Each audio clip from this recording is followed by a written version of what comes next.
Hi everyone, আশা করি সকলে ভালো আছেন, সুস্থ আছেন। আমিও ভালো আছি, সুস্থ আছি। আজকে কিন্তু আমি একটা দারুণ রেসিপি আপনাদের সঙ্গে শেয়ার করতে চলেছি। অনেকেই কিন্তু পাকা শিম ফেলে দেন, কিন্তু পাকা শিমের ভেতর থেকে এই বীজগুলোকে কিন্তু বার করে বাটা করলে দারুণ একটা টেস্ট হয় আর কি। তো এই যে পাকা শিম ছিল ঘরে, এই শিমগুলোর বীজ আমি এই যে বার করে নিয়েছি, সমস্ত শিমের বীজ বার করে নিয়েছি। এই শিমের বীজ বাটা করব আজকে। আর কি কি ইনগ্রেডিয়েন্টস নিয়েছি এর সাথে এই যে দেখিয়ে দিই। পোস্ত, সর্ষে, রসুন, কাঁচা লঙ্কা, টমেটো, এই সমস্ত কিছু নিয়ে নিয়েছি। আর এই যে শিমের বীজ একদম ছাড়িয়ে ভালো করে ধুয়ে নিয়েছি পরিষ্কার করে। তো এখন এটা তৈরি করতে হবে। আর কীভাবে করছি সেটা পুরোটা আপনারা দেখবেন, আশা করি ভালো লাগবে আপনাদের। কড়াইটা কিন্তু ওভেনে বসিয়ে দিয়েছি। আর এখন আমি এর মধ্যে দিয়ে দেবো সর্ষের তেল।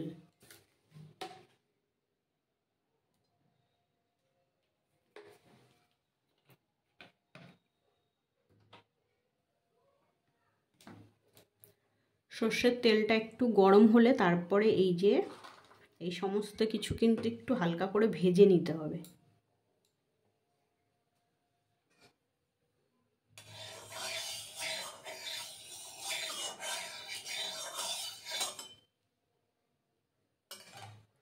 তেল গরম হয়ে গেছে, তেল থেকে ধোয়া উঠছে। এখন আমি এর মধ্যে দিয়ে দেবো এই যে রসুন।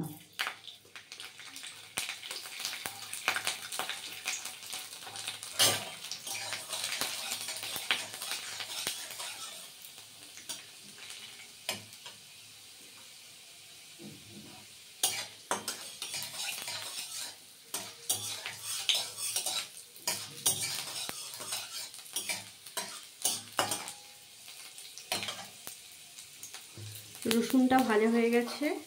এখন আমি এর মধ্যে এই যে শিমের বীজগুলো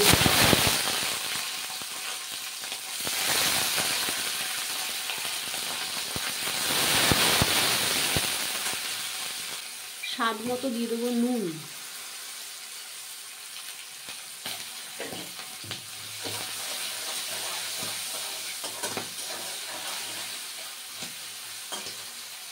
এবার দিয়ে দেবো টমেটো।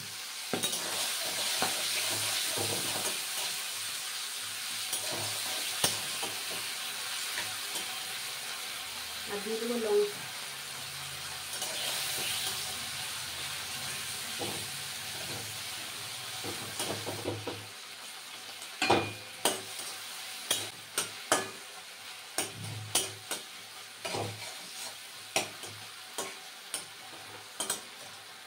টমেটোটা গলে গেছে, এখন এই যে সর্ষে আর পোস্ত দিয়ে দেবো।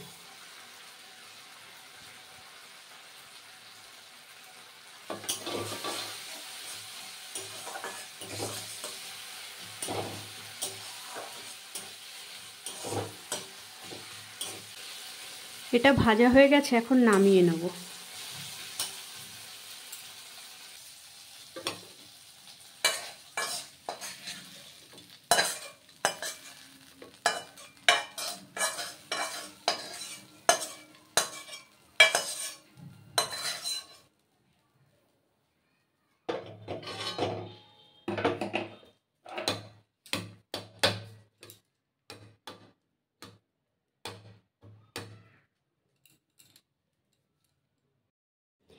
এখানে নিয়ে নেওয়া হয়েছে নারকেল কোড়ানো।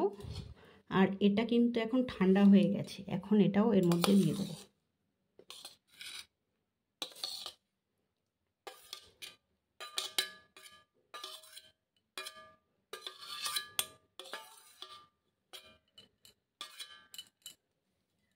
সামান্য একটু চিনি।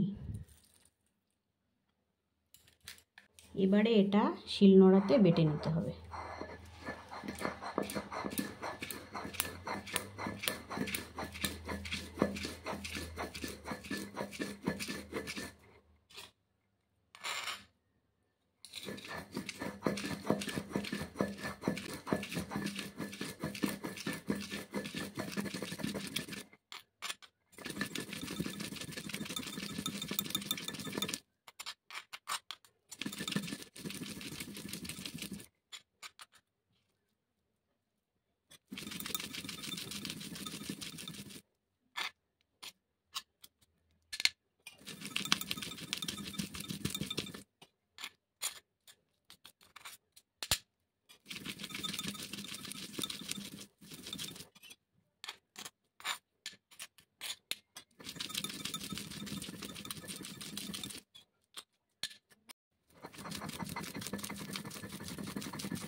শিমের বীজ বাটা তো কমপ্লিট হয়ে গেছে।